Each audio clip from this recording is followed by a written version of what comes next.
सांस्कृतिक ऐतिह्य भितर हाथी सहित संपर्क अच्छी।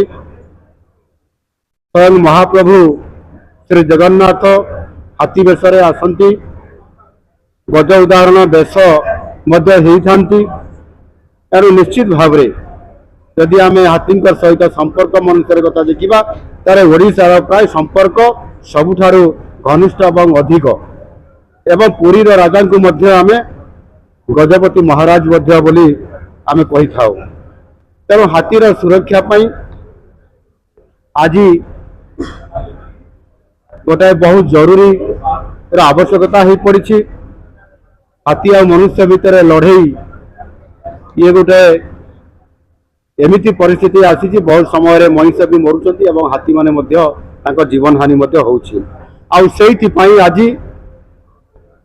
IUCN species survival commission, wild life trust of India एवं कोलंबस जू